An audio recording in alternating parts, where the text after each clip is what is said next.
안녕하세요. 법률사무소 보장 강봉성 변호사입니다. 오늘은 대전에 조정이 있어서 지방으로 내려가는 도중에 휴게소에서 이 동영상을 올립니다.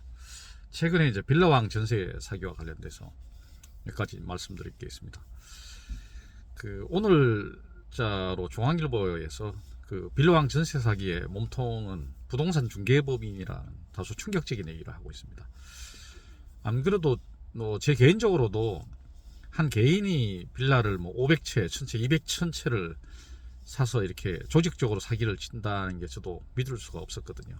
분명히 저도 조직적인 누군가의 개입이 있었다고 의심하고 있었는데 그게 이제 부동산 중개법인이라는 거였죠. 사실 이제 요즘 서울에는 이제 주변에 건물에 보면 부동산 중개법인이라는 간판을 달고 이제 영업을 하는 곳이 많이 있습니다. 이분들이 주로 이제 빌딩을 전문으로 매매하는 경우도 있고요. 아니면 기획부동산처럼 토지 사기를 치는 어떤 그런 조직도 있고요. 지금처럼 이제 빌라 전세 사기를 전문적으로 하는 곳도 있는데, 이제 이런 걸 보면 이제 우리 사회초년생이나 신혼부부분들이 신축 빌라를 얻을 때 이제 등기부등본을 확인하잖아요. 그때 이제 소유자가 좀 젊다, 30, 40대가 소유자라고 하면 본인하고 계약을 해야 됩니다. 원칙적으로. 근데 보통은 이제 지금 현재 전세 사기, 빌라왕 전세 사기의 피해자들 보면 대부분 중개사를 통해서 대리인과 계약을 한 거죠. 중개사와 이제 빌라왕 전세 사기 이꾼들이 한 통속이 돼서 본인이 안 나오는 거에 대해서 대리인 임장이 있으니까 문제 없다 이런 식으로 계약을 진행하자라고 해서 아마 피해자분들도 그걸 믿고 계약을 하다가 지금 사기를 당한 거거든요. 사실 이제 공인중개사가 그렇게 얘기한다 하더라도 소유자가 30, 40대 젊은데 왜 본인이 안 오고 대리인을 보낼까, 이런 의심을 하셔야 된다는 거죠. 그러니까 그럴 경우에는 당연히 이게 전세 사기 의심을 하시면서 계약을 좀 이따 하겠다고 나와야 됩니다. 그 자리에서 도장을 찍으면 안 된다는 거죠. 실제 일에 보면 어떤 경우는 소유자가 예를 들어서 80세 가까이 된 노인분이 있습니다. 이런 경우에는 의사 능력이 좀 부족해서 떨어져서 이렇게 성년 후견인 신청하고 있는 사람도 있습니다. 예를 들어서 소유자가 또 나이가 너무 많은 경우에도 문제예요. 나중에 이게 사망하거나 곧 이렇게 상속이 일어날 가능성도 있어서 사실 이게 소유자가 나이가 너무 많은 경우에도 이렇게 전세에 들어갈 때 되게 조심스러워 해야 됩니다. 특히 이제 전세도 둘째치고 매수할 때도 최근에는 이제 어떤 분이 다세대 주택을 30억에 매수를 했는데 사실 매도인이 안 나오고 자녀들이 임장 가지고 왔는데 나중에 보니까 자녀들 간에 분쟁이 생겨가지고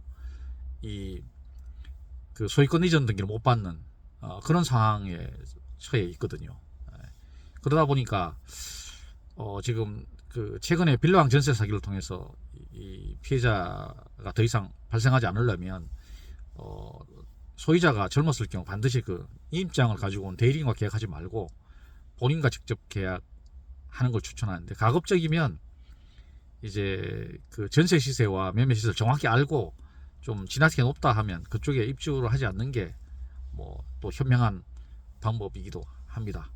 그래서 최근에 이제 문제되고 있는 게 부동산 중개법인 같은 경우도 이게 여러 사람이 모여가지고 공인중개사 자격증 있는 친구도 있고 없는 친구도 있는데 모여가지고 법인 형태로 영업을 하는데, 사실 이제 미분양이라든가 이런 부분에 떨이를 전문으로 한다는 거죠. 그러다 보니까 미분양 아파트라든가 미분양 빌라라든가 이런 부분이 결과적으로 전세 사기의 목적물로 사용되거든요. 그렇다 보면 결국 부동산 중개법인 이 친구들이 조직적으로 매매가 안 되니까 전세 사기로 매매를 하는 것처럼 만들어주는 거죠. 그죠? 사실 이게 이 전세 사기의 최종 목적은 뭐냐면 세입자의 손해는 둘째치고 이 물건을 팔게 만드는 거거든요. 결과적으로 이 전세 사기 당한 피해자분들이 임대인 끝나서 보증금 돌려달라고 했을 때 안 돌려줄 경우에 결국 어떻게 합니까? 경매를 넣습니까? 그렇지 않거든요. 보통 사게 되거든요. 사는 순간 전세 보증금보다 시세가 떨어지니까 그만큼 그 자리에서 손해를 보고 또 다른데 뭐 이사를 가야 될 상황이면 이사를 못 가게 되는 거죠. 다른 투자 기회를 놓치게 되는 거죠. 이 집을 사는 바람에. 그러다 보니까 빌라왕 전세 사기의 문제는 결과적으로 부동산 중개법인이 조직적으로 개입해서 사실상 이제 강매하는 거죠. 사기 판매하는 거죠. 미분양 아파트나 빌라를. 이런 점을 꼭 주의하시고, 사실 미분양된 아파트라든가 좀 신축 빌라에 입주하려는 사회초년생 또는 신혼부부분들은 꼭 유념하시고 접근하시면 좋겠습니다. 오늘은 여기까지 마치겠습니다. 감사합니다.